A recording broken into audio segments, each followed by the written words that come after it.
I want to welcome everybody here, ladies, gentlemen, and Kush. It is a sincere honor and privilege to serve as the MC, Master of Ceremonies, for the 2011 National Teachers Hall of Fame 20th Anniversary Induction Ceremony tonight. And when Glenn Strickland asked me to be the MC this evening, I asked him, why? Is Ralph Hipp not available? And he said, no, actually he's not.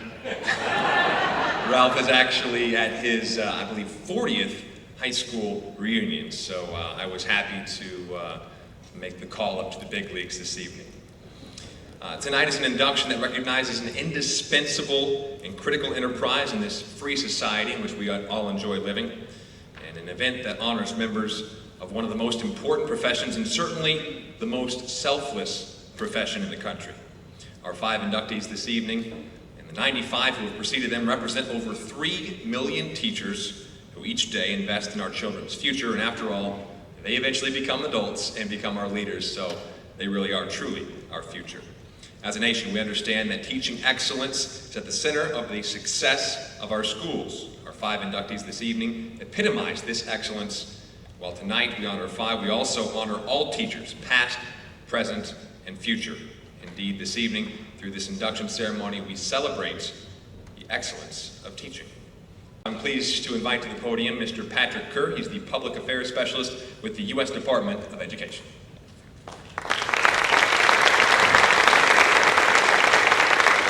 Thank you, everyone. Good evening. Thanks for having me this year. This is my 3rd year in a row at the National Teachers Hall of Fame induction ceremony, and I have to tell you, this is one of those events that I look forward to the most every year. It was my honor as the Regional Director of Education, Department of Education, to share some remarks with the audience in the past, but we're going to do things a little differently this year. We have a guest speaker who will be representing the department instead, and I think it's safe to say this individual carries a little more weight than I do. Tonight, it's my pleasure to introduce to you the United States Secretary of Education, Arne Duncan. And while he may not be here with us in person, I know he was very excited to get the opportunity to share a few words of his own. So without further ado, via the screen here, I present to you Arne Duncan, the United States Secretary of Education. Hello, I'm Arne Duncan. In the field of education, we don't begin to do enough to celebrate success. Through the National Teachers Hall of Fame, our country recognizes the work of great teachers like Walter Arrow, Deborah Howe, Paul Miller, James Percoco, and Mark Weaver. And I want to personally thank each of you for your talent, your dedication, and your passion to transform the lives of your students. I also want to thank you on behalf of President and Mrs. Obama, Vice President Joe Biden, and his wife, Dr. Jill Biden, who is a teacher herself today. Emporia State University is well known for its exemplary teacher preparation program that gives teachers a full-year internship, as well as for hosting the National Teachers Hall of Fame. Tonight's inductees have shown their commitment to America's students with a combined total of 193 years of teaching among the 5 of you. That's simply a staggering figure, especially when you consider how challenging it is to retain great teachers these days, in a profession that is all too often underpaid and underappreciated. But it isn't obviously just the years that count. Most teachers will tell you that teaching is one of the few professions that is much more than just a job. It's a lifetime commitment. It's a calling.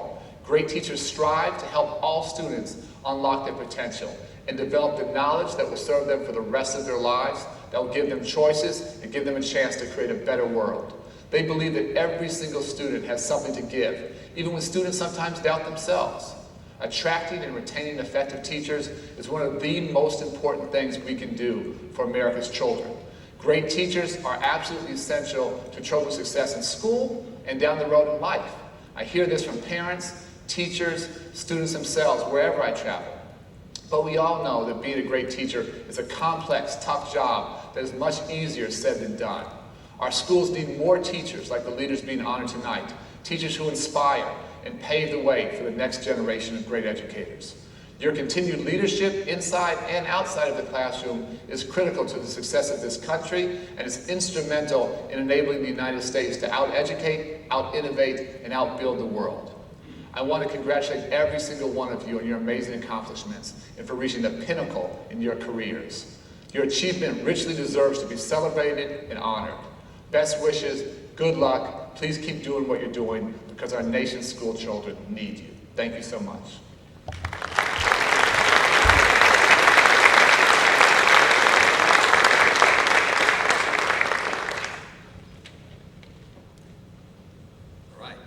Thank you very much, Mr. Kerr, and a special thank you to Secretary Duncan. Next, we're going to welcome to the podium Dr. Andy Tompkins. He's the president of the Kansas State Board of Regents.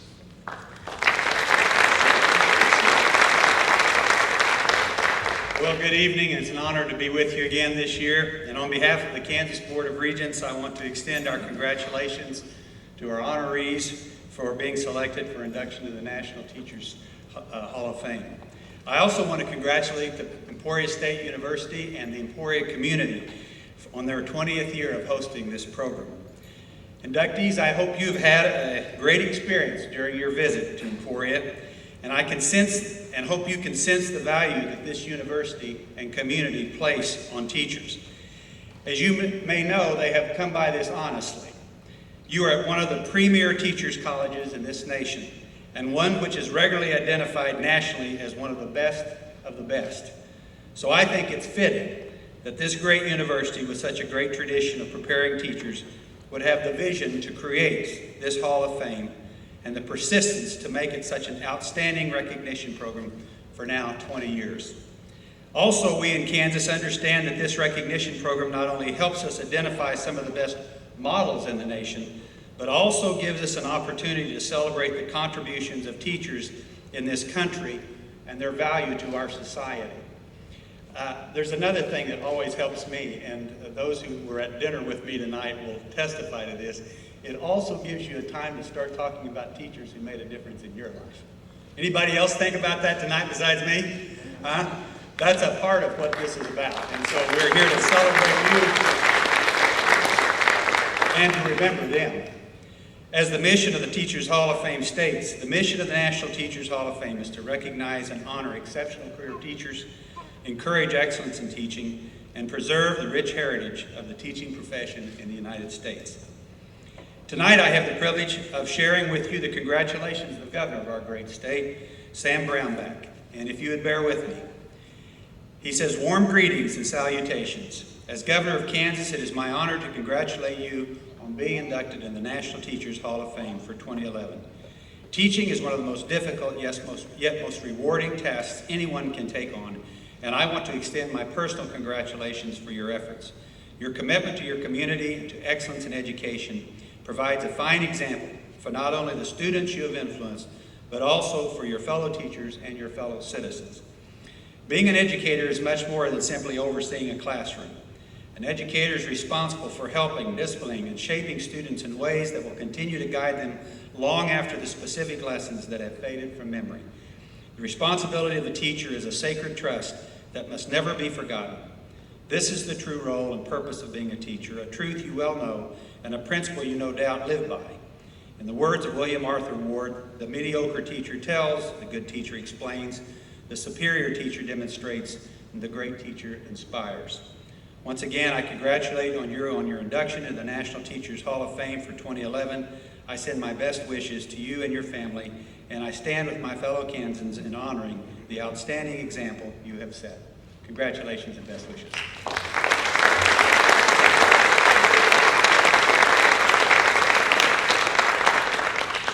Thank you, Dr. Tompkins, and thank you to our Governor, Brownback. I actually did think about Mrs. Hackler, my second and third grade teacher, during dinner this evening. Next up, we'd like to welcome the president of Emporia State University, Dr. Michael Lane.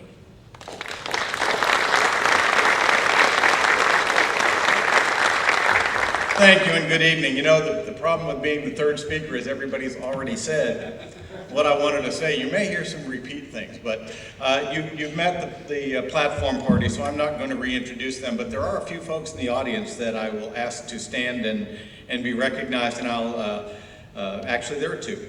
that I know of. First, from the National Education Association Executive Committee, who made a wonderful announcement at our dinner tonight and presented a check for $25,000 to the National Teachers Hall of Fame, Ms. Christy Levings, and I think she's right back here. Christy, thank you.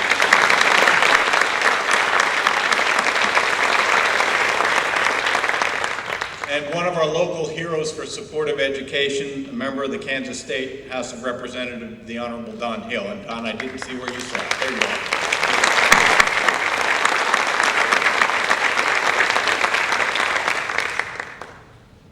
There are more than 2.6 million teachers in this country. These 5 individuals sitting over here joined the 95 previous inductees as exceptional representatives of a committed group of individuals who hold nothing less than the future of this great nation in their hands every day. You heard earlier, they represent 193 years of experience. That's just 5 people. That's a whole lot of years. I can't imagine, but they probably represent 35 or 40,000 students that they've touched the lives of. At previous inductions, I spoke of celebrities and the imbalance of our society and the rewards that those celebrities get and the value of what these 5 do every day and the rewards that they don't get. I spoke of heroes and how this country honors their heroes and recognizes them and rewards them, but seldom stops to honor those day-to-day heroes who educate our children. This year I want to be a little more pragmatic, and it was a great lead-in from Dr. Tompkins. What does a teacher do? We all think we know that. Not only do we all think we know that, the U.S. Department of Labor knows it. I'm going to read you from their website of what a teacher does, and it's good. It is what you do. Teachers teach children to read, to write, to do math, and much more. Teachers might use a chalkboard, a projector, or a computer, games, videos, and other tools to teach children different subjects. They teach things in different ways so different students can learn in the way that is easiest for each of them. They make posters and worksheets and lesson plans for their classes. Teachers assign homework and class projects. Teachers grade homework and class projects. They create, administer, and grade tests. They write student report cards. They meet with parents. They go to workshops to learn how to teach better. They offer workshops to teach others how to teach better. Most kindergarten and elementary teachers teach multiple subjects to their students throughout the day. Teachers work with students from many different cultures. And in this city, as well as most cities in this country, teachers today work with many different students with many different first languages. Oh yeah, they also have to deal with those students who misbehave. Sounds like an easy job, doesn't it? As I said, I'm going to repeat a few things, and Dr. Tompkins, a quote that he gave you from William A. Ward, because that's really what great teachers do. The mediocre ones tell, the good ones explain, the superior ones demonstrate. But these 5, and the 95 that precede them, they inspire their students. And you'll see that in some of the remarks tonight. And let us not forget the very important words of Henry Brooke Adams, who describes the impact that teachers have on this world. And the quote is, "A teacher affects eternity. He or she can never tell where his or her influence stops." And isn't that the truth? As JB is remembering his 2nd and 3rd grade teacher back here. I doubt she is thinking about him tonight, but he's thinking about her. Unless you're out there, in which case you may be. How do you know? Well, despite the fact that our national priorities choose to under-reward, under-recognize, and under-honor one of our nation's most valuable resources, our teachers, it is clear, at least in Emporia, Kansas, tonight, we get it right. Walter Patrick Earl, Deborah Howell, Paul Miller, James Percoco, Mark Weaver, on behalf of our sponsors, on behalf of the parents of your thousands of students, and from a grateful university president, Thank you for what you do every day. The people in this room understand your role in preparing our future leaders. We may not be able to give you millions of dollars. We may not be able to build monuments to you in Washington, D.C., but we can give you millions of thanks for what you do every single day. Thank you.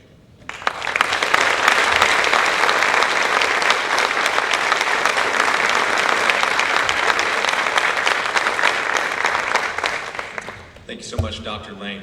Next, we're going to welcome to the podium Ms. Shirley Naples, member of the class of 1992.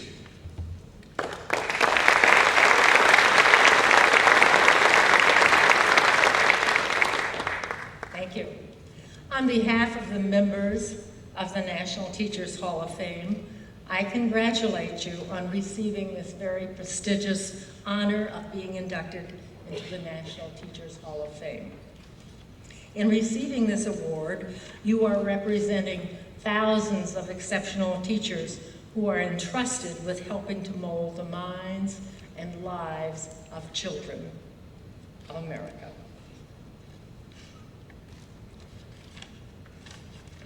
With this award come certain mandates and responsibilities which you must continue to accept and continue to perpetuate. You must continue to promote the excellence in the classroom. You must continue to encourage integrity, professionalism, and honesty, compassion, and dedication among those in the teaching profession. And you must be strong as an advocate for the best possible learning environment for every child. You must also continue to accept the responsibility of being an excellent role model for students, teachers, parents, and the communities in which you teach, you live, or where you have taught. During the 2 days that you've been in Emporia, preparing for this most important occasion, you have witnessed the love and admiration of other Hall of Fame members and of those associated with the Hall of Fame and for the public at large. When all the festivities are over and you return to your home, you will realize what a wonderful event this has been and how humbling the honor is that you have received. If you can accept this honor in humility, assume your responsibilities with willingness and vigor, remember you are representing exceptional teachers throughout this country, and gratefully acknowledge the help of the many, many people in your journey to this day, then you are definitely worthy of the title member of the National Teachers Hall of Fame. Congratulations, and may God bless you as you continue to serve the most precious children on earth. Welcome to the National Teachers Hall of Fame.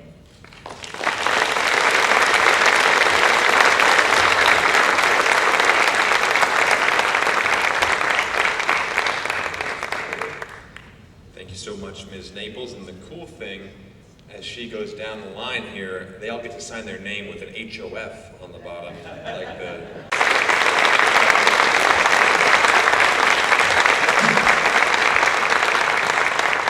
Well, the first thing you always say is, wow. This is really an overwhelming experience. What you just saw is each year, at the end of the year, I ask my senior officers to give what we refer to as a retiring address.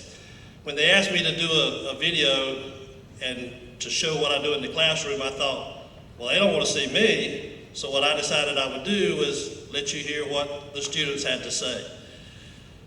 One of the things, as it was being announced that we were being invited to be inducted into the Hall of Fame, I don't know about the rest of those, but I was tremendously surprised and overwhelmed. My 10-year-old grandson was there, and his comment was, he calls me Pa. Pa, now you get to meet Babe Ruth. That's what he thought. So I had to explain to him that was a little bit different, a Hall of Fame, than he was used to be. And I just welcome the opportunity to be here. thrilled to be able to talk to Mr. Miller yesterday. You will find out he's been here for 76 years in the classroom, and I told him I've been teaching 31 years, and he said, "Son, you ain't halfway yet." So it was a tremendous surprise to be honored by being invited to attend this induction ceremony. One of the things that, in my own classroom, and you may have noticed that I was in my classroom, we also have a Hall of Fame. And in that Hall of Fame, there is no mention of me. Everything in that Hall of Fame is about the student. One of the things that I heard one of the speakers say was, well, what does a teacher do? Some people say, I teach agriculture, and you'll hear some of these teach science. At the end of the year, I also asked each student what they learned. And I read a comment by one of the students, and I will quote it as it was written. "This class teached me to live." Now that wasn't grammatically correct, and I'm not that good of an English teacher anyway, and I wouldn't be. But that to me spoke volumes of what that class really meant to him. And hopefully what my job was to him was to teach him about life. That's what a teacher does. This is one of the biggest honors that I think a teacher could ever achieve. But I will have to share with you some of the honors that we get every day as teachers. All the teachers in the room will tell you we don't really do it for the money, obviously. But there are a lot of rewards that we do get that we measure our level of success by. Just in the last 6 months, these are some of the awards that I got from individual students. This year, I had a student I taught 10 years ago ask me to give her away at her wedding. That's a reward. I had another student that I didn't teach him how to sing, but he is a Nashville recording star now. In his second release of his CD, inside the cover is my name. Now, I'm not a band teacher and I'm not a music teacher, I'm an ag teacher. And I have nothing to do with music, but he saw fit to include me in that album. One of the last rewards I got, I said it on the radio today. At the end of the year, I also asked, what is the most memorable thing they did this year? And I had one of my little 9th grade students write down, watching you get invited to be inducted into the National Hall of Fame. And I thought, wow, that's pretty impressive to have that kind of impact on a student. How in the world can you understand that? One of the questions that always asked us this week was, how do you get into teaching? Well, I started working on the farm when I was 9 years old. It was hard. I cropped tobacco, plowed soybeans, 100 hours a week, 100-degree weather. So I decided, well, I didn't want to make a living working on the farm because that was pretty hard. So I decided I would get a good education. So I went to Clemson University, which is the land-grant university, and decided that I would make sure I got a good education. Now, I also lived with a father that also taught ag for 41 years. And I decided, well, I sure don't want to teach either. So now, 31 years later, not only have I taught, but I also taught about agriculture. That, to me, is what a teacher really does. Why in the world did I end up here? There were several influences in my life. My father taught me how to teach. He was very good at it. The building I teach in is named in his honor. My mother, bless her heart, gave me the patience to teach. And my wife makes me work hard just to try to keep up with her. She was this year's district teacher of the year too. So I just try to keep up with her. I do want to thank the National Teachers Hall of Fame for this opportunity. And I want to thank our school district in McBee, South Carolina, the Chesterfield County School District, for allowing me to work there for so many years. They have been tremendously supported through the years, and I want to thank those people that are in Chesterfield County. Thank you.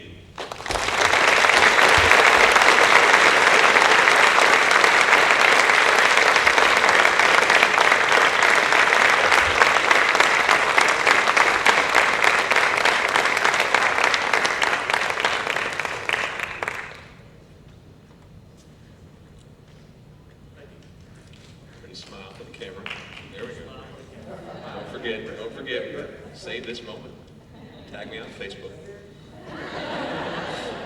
11 National Teachers Hall of Fame member, Deborah Rosehouse.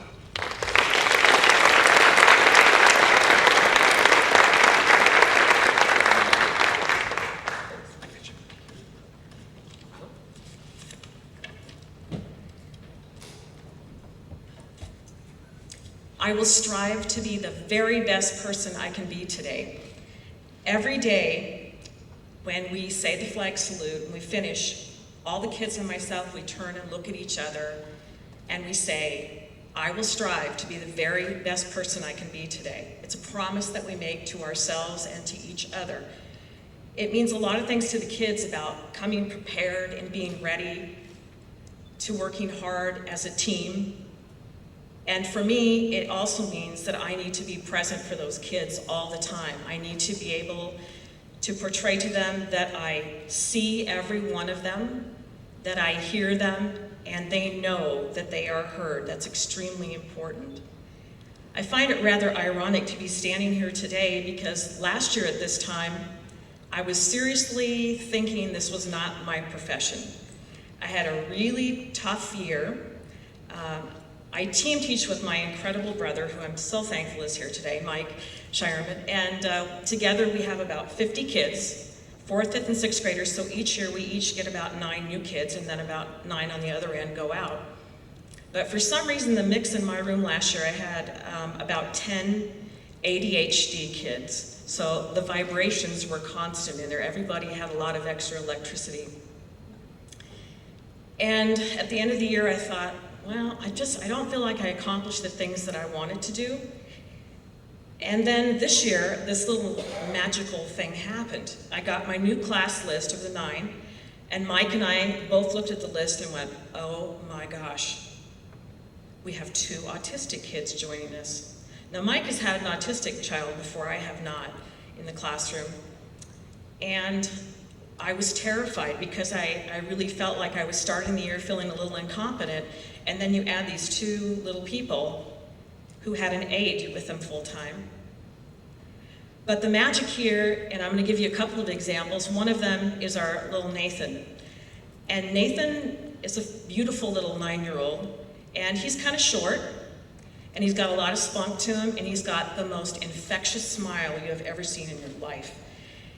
Nathan didn't learn to walk or talk until he was about 5 years old, so when he's in preschool, they would pick him up and move him around. And Nathan captured both Mike and I, our hearts immediately. But he is one of those kids that forces you to really look at him, to listen to him, and to make sure that he understands that that you really are hearing him. Otherwise, he will tell you, you're not hearing me, and he'll make you repeat it over and over again. The amazing thing that Nathan did to our class, and I have permission to talk about him, is that he helped all of us become more empathetic and understanding. The group I have this year only has 9 new kids, same with Mike, but it is the best year I have ever had teaching. And a lot of it has to do with little Nathan. But it also has to do with the way the other kids treat him. They love him, and they take such good care of him. Some examples of that would be a recent mile run that the kids do for PE, and they all hate that. And Nathan has never finished a mile run. He has a difficulty walking sometimes, and running is definitely a real tough one for him. But the kids were outside doing their laps, and Nathan was way in the back. And the last half a lap, the entire class, no prompting by myself or the PE teacher, ran next to him and rooted him on the entire way and ran right behind him all the way through. And they came back and told me about this. They were so proud of him.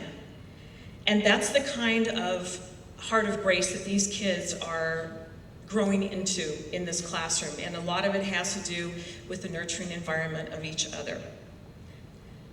We have a big poetry night every year, and at the end of poetry night, Nathan struggled through his poem, and he came up to me, and he started to cry, and I thought, oh God, what happened now?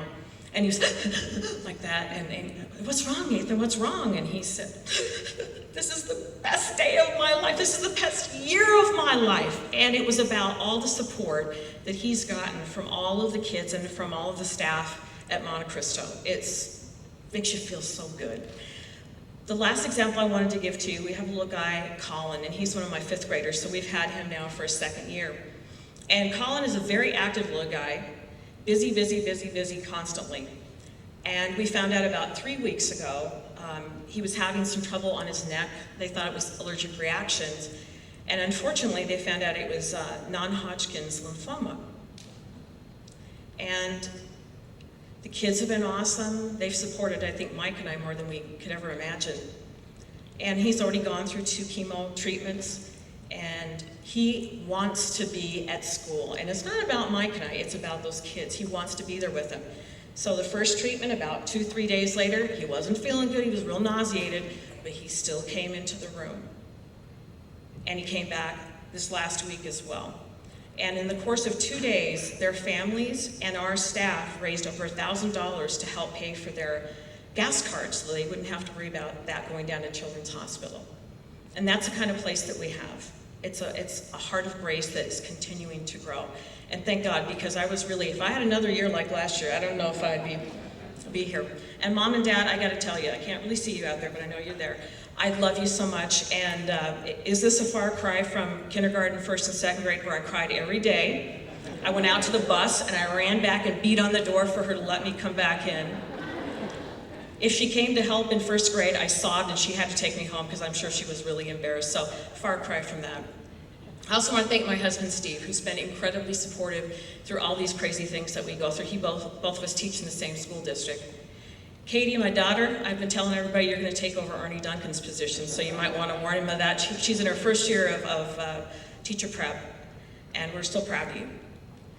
Chris, I can't even think of the words to tell you how proud your dad and I are of you. You're just doing awesome things. To the Granite Falls School District, who have been incredibly supportive, I appreciate all the superintendents and principals along the way. And last but certainly not least, I want to thank my brother, my team partner. This is about you too, and I am so thankful that you're here tonight. I love you.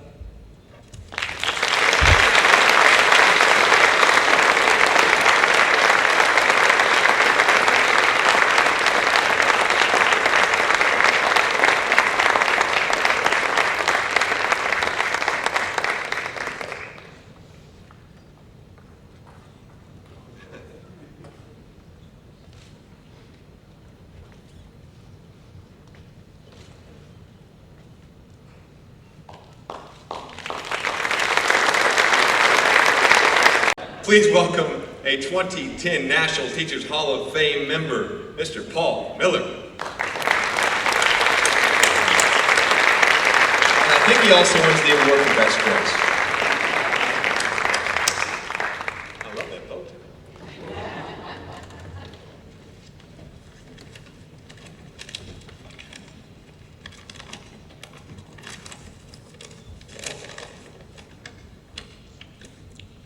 First, I would like to thank all my teachers, the teachers who taught me to become a teacher. Without teachers, I couldn't become a teacher.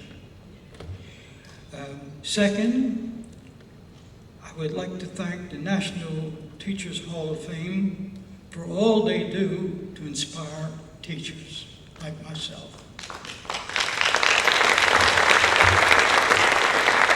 Third, I would like to emulate my fellow inductees.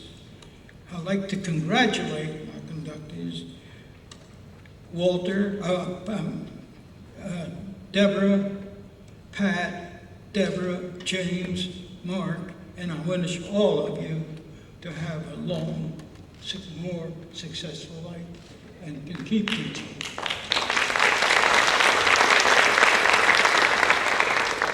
Now, thank the National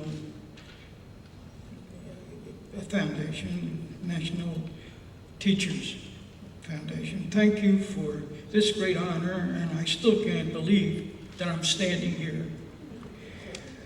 I've taught 76 years, straight through, winters and summers, and the comment I hear is, how can you stay in a room teaching children for so many years?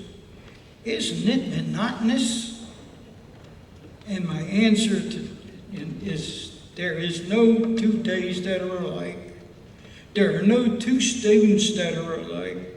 There are no assignments that are alike. Teaching is the most varied occupation that I can think of.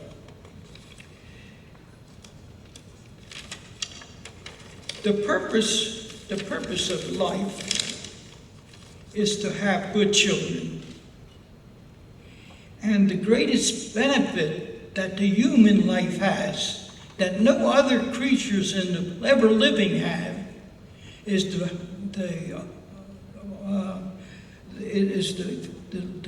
human is the forward-looking thoughts. We have forward-looking thoughts. Not one animal has one. Nothing. Just we. So we have 2 purposes in life. One is to have good children. 2 is to have forward-looking thoughts. All of this comes together in the classroom. Our students, we look forward to keeping our students ethical and moral. Too bad morals are not being taught in school. But we have to be an example of good morals ourselves. We want good children. Secondly, we want the student to know he can look forward to something that he can do. And that's our greatest asset. When I was young myself, I fell in love with my 4th grade teacher. I still see her clearly in my mind. Miss Booth, a cousin of John Wilkes Booth. She never raised her voice at us, and she never hit us. When we went to school in my day, you got hit. You can get hit by a yardstick, a ruler, any way the teacher grabbed. That was one form of discipline. But she never hit anyone. I just loved her.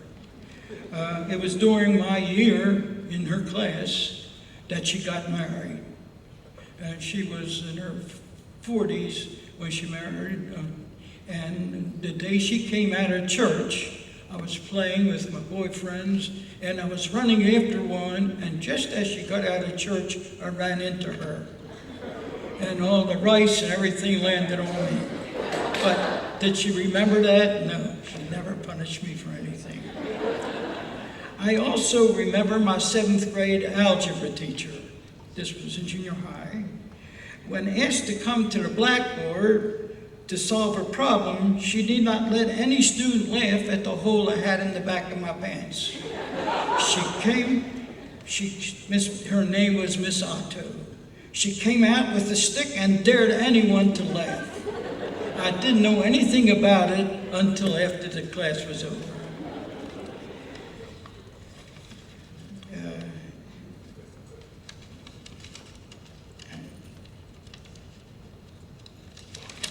Okay. I also remember another teacher in high school who taught history. Every test had 10 questions, and the questions could be marked from -10 to +10. On the average, the class average was about -30. And I remember one student went over to him and said, "Mr. Parrish, what grade should I get on my next test so I can pull up my average to 0? And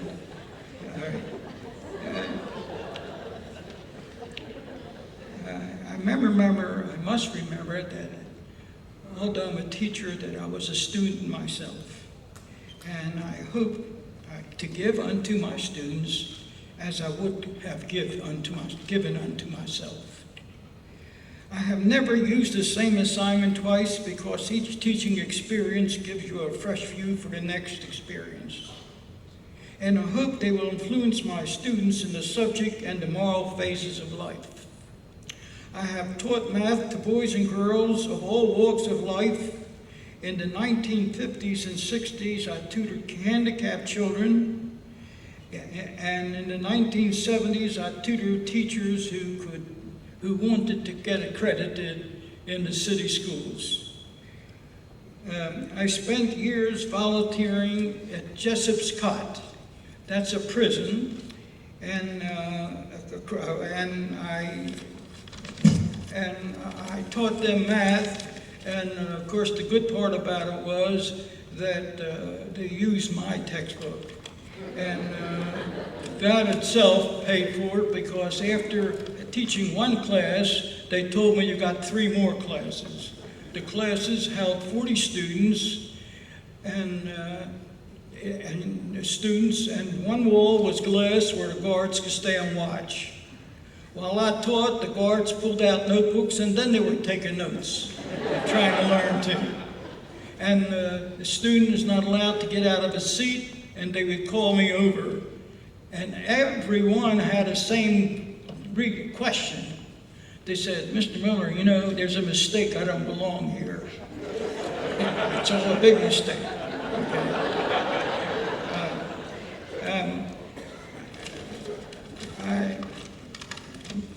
My passion for teaching and learning had full support of my wife, Frida of blessed memory, who traveled with me and my family for summer sessions, first to Kansas State University, then Michigan State University, Louisiana State University, University of Missouri, and some others.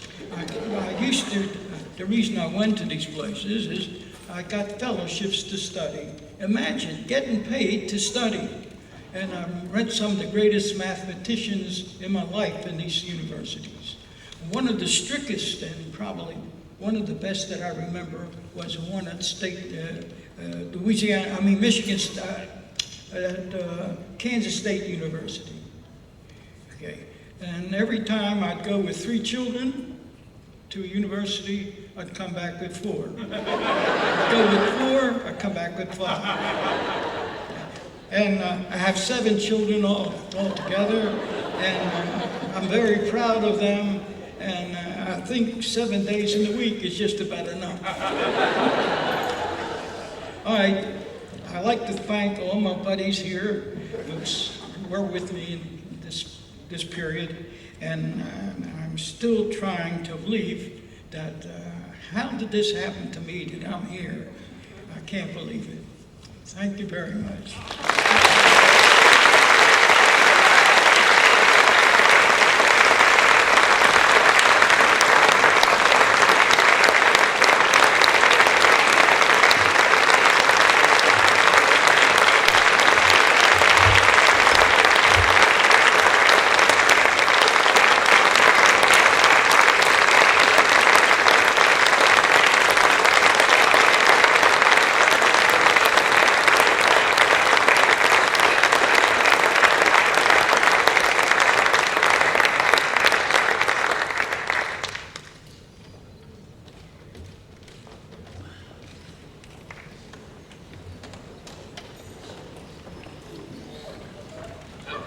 Please welcome our Name of the Night's 2011 National Teachers Hall of Fame member, Mr. James Percoco.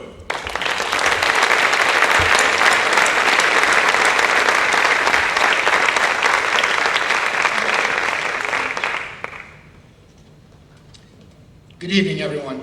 It is a pleasure to be here this night with everyone, with Mark, with Paul, with Deb, and with Pat. One of the things you probably figured out by looking at the video is that I'm kind of quirky.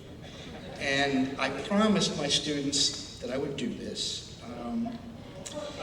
Every day before we begin class, and even on the various field trips we go, I bring out a set of Tibetan bells.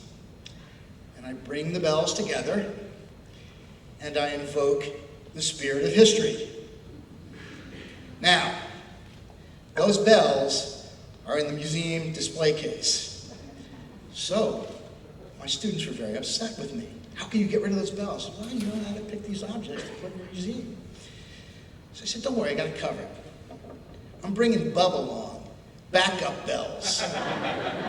So what I'd like to do this evening is more than just invoke the spirit of history. What I'd like to do is to bring the bells together in a spirit of honoring the spirit of history.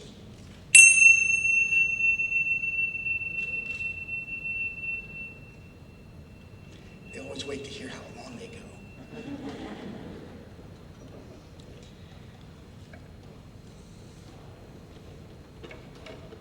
One of the great joys that I derive from being in the classroom is the relationships that I've established over the years with many of my students, now who are adults and are doing great things with their lives. And there are 4 words that I hear from students periodically that warm my heart. And those 4 words are, "You changed my life." When I hear those words, I know I've done what I've been called to do. And I look at my work as a teacher and my role as a teacher as someone who has done this because I was sent here to do this. I believe I was born to teach. In recent years, a book that has profoundly influenced my work as a teacher is a book called Becoming Who You Are by James Martin. And it's a book about discovering the true self. And in the course of reading this book, I took it upon myself to believe that it was my job to help young people discover who they were. But along the way, I discovered that there have been a lot of people in my life who have helped me to become the person and the teacher that I am. First of all, there's my mom and dad. My dad always told me, he said, "James Andrew, I don't care whatever you do in life. If you dig ditches, if it makes you happy, you do it." And to this day, my dad reminds me of that constantly. There's my brothers and sisters who have, with great faith and duty, followed the journey of my career as a teacher and have always offered their arms of love and support. There is my favorite history teacher from high school with whom I have a wonderful relationship, Mr. Neil Adams. There is the countless colleagues and students that have come through my classroom doors over the years, the public historians that I've worked with at numerous historic sites. But the one person who has probably had the deepest impact on my life as a teacher is my wife, Gina. You see, being quirky kind of leads you places. And I can very much remember when I told my wife, I really want to write a book about traveling around the country looking at Lincoln statues over summer vacation. And her look was like, what? But I did it. And I did it with her blessing, and I did it with her good graces. And there is no way that the man standing in front of you today could be here without the devotion, the love that my wife has given to me over the years. So I thank you from the bottom of my heart.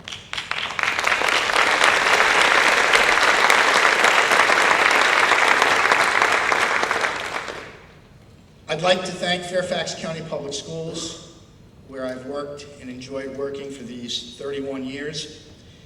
I'd like to thank my beloved colleagues at West Springfield High School, also home of the Spartans. I found out that I was really welcome in Emporia when Emporia also is, their high school are the Spartans. I'd like to thank the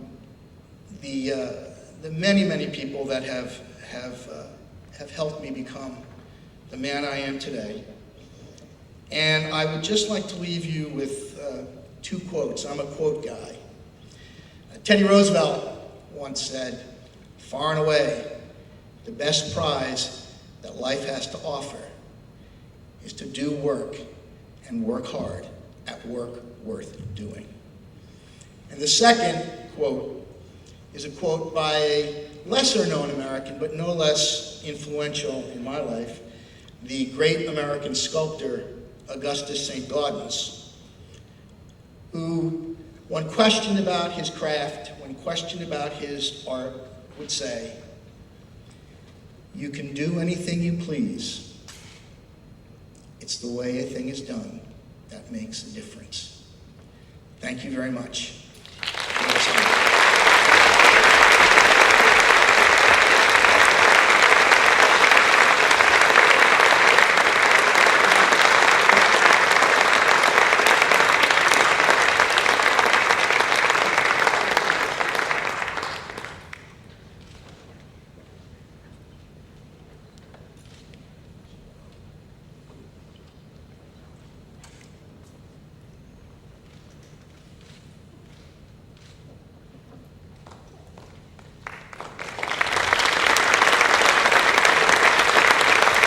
I would like to put a light of learning out here to thank the City of Emporia and the National Teachers Hall of Fame for continuing to light the path for educators and education and students throughout the United States. Let's hear it for the National Teachers Hall of Fame.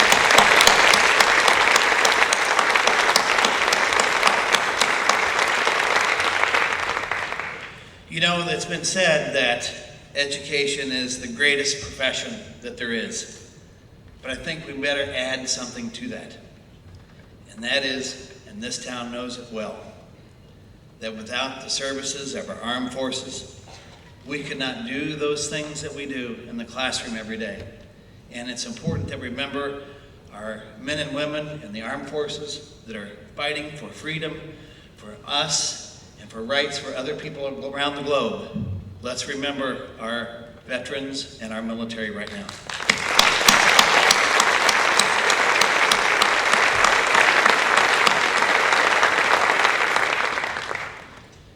You know, it's also important to remember those that influence us. And by golly, I've had a lot of influence by different people, by educators, both good and bad. And in meetings with some of our students that we got to meet yesterday or the day before here at Emporia State, one of the things remembered is, you know, we tend to remember our good teachers and those good experiences, but don't forget those teachers that maybe you could also take something away from. Not saying that they're a bad teacher, but maybe they didn't get along or they didn't work with them, but use those experiences so that you can continue to improve yourself as well, all the time. And I try to remember those people as well. I try to keep in contact with as many of my old teachers as possible, just to say hello and tell them what's going on in my life. Had a chance to speak to our State House of Representatives, and one of the things I charged them with was to thank one of their teachers, or if one of their teachers had passed on, to contact one of the family members and tell them what they're doing, serving our state and our country. Biggest influence probably in my life are my parents. My father was a science teacher, and my mother was a science teacher until I interrupted her career, and I'm very pleased that I could bring her along today. She's here.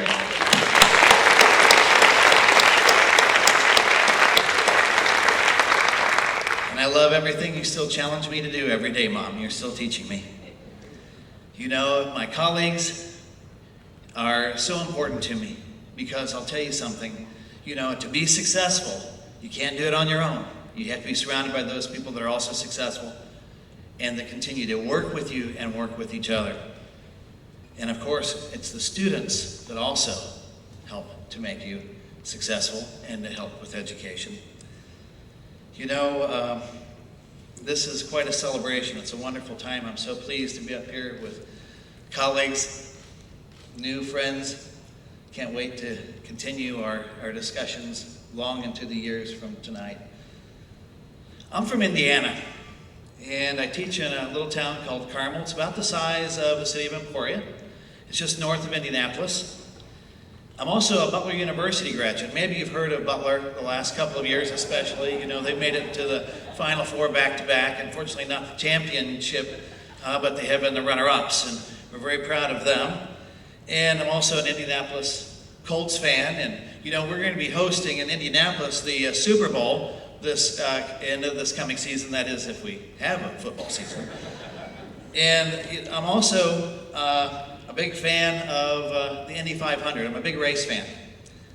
And you know, we just celebrated the 100th opening of the Indianapolis Motor Speedway. And it's quite exciting. It's been an exciting time in the greater Indianapolis area celebrating all of this. But you know, there's something at races that is very similar to education. And I'd like to show you, those are the race flags. And here's the green flag. And the green flag, you know, we get at the beginning of the year as education. And that's to go forward and do the best that you can, do as much as you can. All those things that we heard about before that were listed on the labor website. And I think we do a lot more than that too. You know, it's a race course that has A.J. Foyt and Johnny Rutherford, Mario Andretti, the Unsers, Jeff Gordon. Oh, and I think there's some guy from Emporia that races on there. Would that be Clint Boyer? Is that right? Yeah. So you probably covered him a time or two. Where'd he go? You know, so, you know, that green flag's important. And we've got a long way to go no matter what the distance of that race is. You know, there's one flag we don't like to get as educators, the red flag. Stop. Stop what you're doing. You know, in a race, that means to stop the race. Well, I've got to tell you something. You know, we don't like it, but I've got to tell you, I had an experience, my second year of teaching, I really needed to stop and rethink what I was doing. I had a student in my classroom that was just one of those average students. He sat in the middle of the room, got average grades. You know, my second year of teaching, you know, I was working with those kids in front, probably the kids in back, but that middle kid, you know, I don't know what happened to him. At the end of the year, there was about 2 or 3 weeks before the end of the year, and he says, Mr. Weaver, I'm moving, I'd like to have your address. I was like, I never do anything with you. Why do you want my address? I'll give you my school address. He says, well, I'd like to write to you. It's like, okay, that'd be fine. I'd love to hear from you. I'm gonna call him David. And, you know, it wasn't probably 2 months, and David wrote and says, you know what, you have a science club. I'd really like for you to bring your science club down to this next state, and you could have a great time. And the science club actually has several hundred kids in it, so I don't think he quite got the comprehension of all these kids descending on their house and mom making peanut butter sandwiches for all these people. But still, the invitation was there. And you know what? The letter came, and it had a postmark on it, but no return address. And the postmark was one of those round ones that there wasn't anything in it. It was just hollow. And it was at a time when we didn't have all the computer records or things, so once he left, the records went with him, and that was the end of it. The following year, I got another letter. Mr. Weaver, you haven't written back. When are you coming down? Oh my gosh, David. Same type of letter, same type envelope, little circle on it. No way to track this down. 3 years. Get another letter. Mr. Weaver, we'd love for you to come down and see what's going on. I'm thinking, oh my gosh, how do I get a hold of this kid? 4th year, I get a letter. It comes back. And it's not from David. It's from another kid. Still remember this, still affects me. 27 years later, it still hits me, because I got to remember this. I'll never forget David. And that is that it was another kid that said, I'm sorry David was killed in an ATV accident. But you taught him so many things that he taught me, because I didn't have good teachers.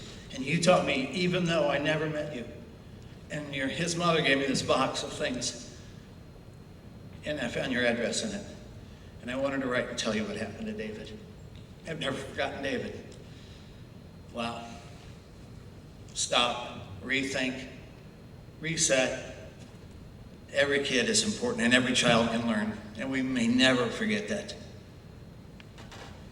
There's another flag. probably a good one. Every now and then we have to slow down, put some caution into what we do. But we can't go too slow. Sometimes politics slows us down, and we've got to keep going. We've got to do exactly what we can do to the best of our ability every day. When my students walk in that room, I want it to be the best. If I have them for an hour, I want that to be the best hour they can possibly have. And tomorrow, I want it to even be better. I think every single one of the people that's up here today, and probably most teachers, want that and wish that for their students. I certainly hope they do. If they don't, find the door. You know, there's this flag. I don't know if you know what this is in racing. A lot of times you don't see it. And it means you're being passed. Not passed like getting a letter grade and you're moving on, but that somebody else is doing something better than you are. We're being thrown numbers all the time about different countries that are doing better than us. Well, let me tell you something about the United States of America. It is a right for every child to have an education in this country. And we educate every child to the best of our ability, and we try to do that. And most countries of the world do not do that. Those children are separated out. And I think that's one of the most awesome things about this country, is that we do our darndest. And if we don't, then we pick up our bootstraps and try again to educate every child. Are we being passed in some areas? Well, some say so. And if those some are the ones that have that influence, then we better start doing a better job. There's the black flag. Stop, come in for consultation. Of course, we need to do that every now and then. And that means working together and sharing information with each other all the time. Sure. You know, we all have dreams about what we want to do, and those little dreams that we have, those are the seeds for tomorrow. Those are those kids, those students. God bless them. You know, I'm in a fantastic community, much like Emporia, that values education very, very highly. And I think that's very important. The Carmel Clay Schools, you know, I definitely like to give a nod to them and all our superintendents that every year that have come through and looked for the best possible situations and hiring the best staff that they can possibly get. To the community of Carmel, Indiana, my goodness, how supportive. Then there's the white flag. You're probably getting excited because you might know that's the end is near. But the white flag, the white flag, you know, in a race means you have one lap to go. We've got a lot of laps to go. And we want that white flag waving, because I'll tell you what, that still gives us that incentive to keep moving and doing the best that we possibly can every single day. When I found out, when Carol Strickland came to Clay Middle School in Carmel, Indiana, and made the announcement, it wasn't 24 hours before my computer was full of emails. It just shut down our school corporation, which is pretty exciting.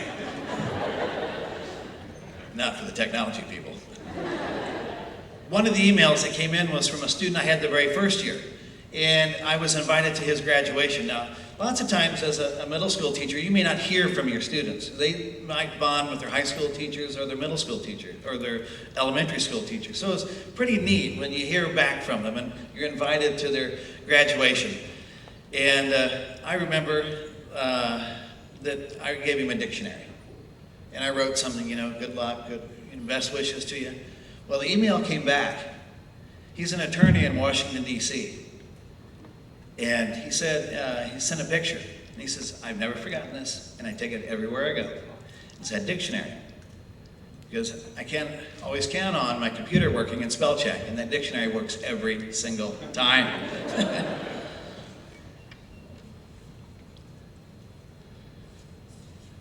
Well, it's a checkered flag, guys. I know you're happy about it being dropped. Because, you know, in a race, the checkered flag means that it's the end.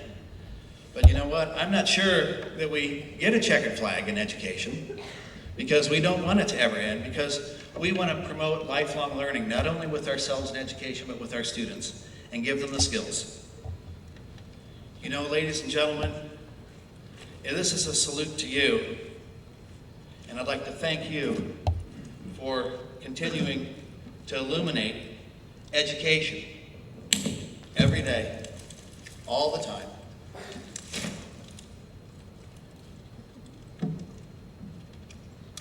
Thank you.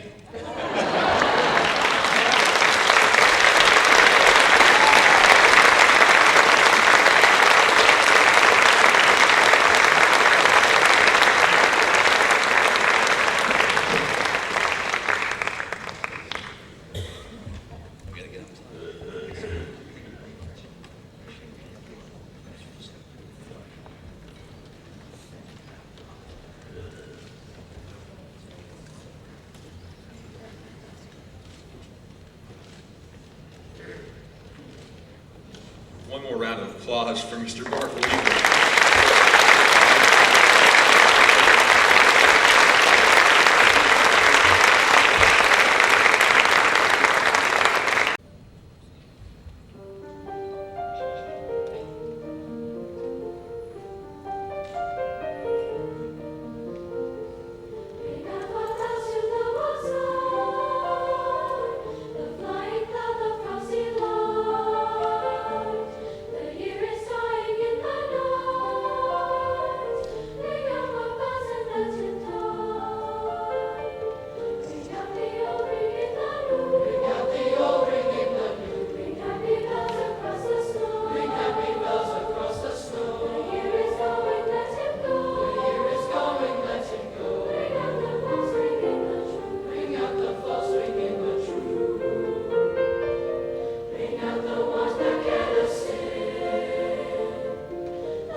King Cole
call to one of your teachers, write a letter, send an email.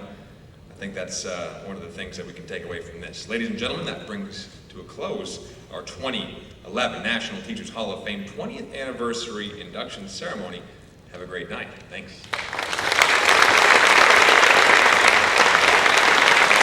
I am now pleased to invite the 2011 inductees up to the stage with us.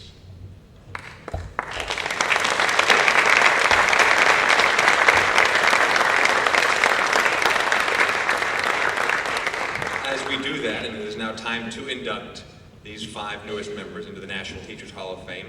Inductees, will you continue to stand before you sit?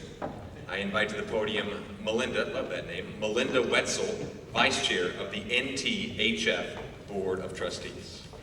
Absolutely.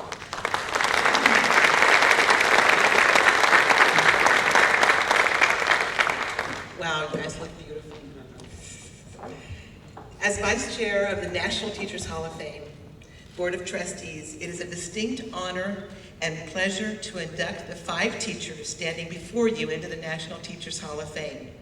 These 5 were selected by a national selection committee composed of representatives from educational organizations and existing members of the National Teachers Hall of Fame.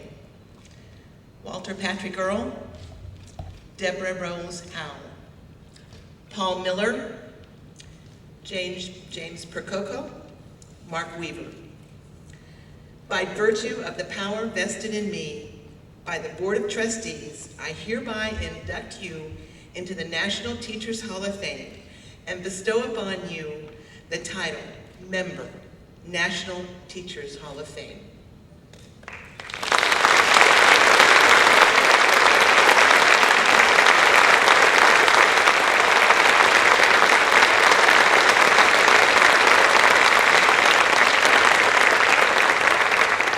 I congratulate you on behalf of the Board of Trustees, the corporate sponsors, those organizations who have endorsed the Hall of Fame, all others associated with the Hall of Fame, as well as on behalf of all Americans.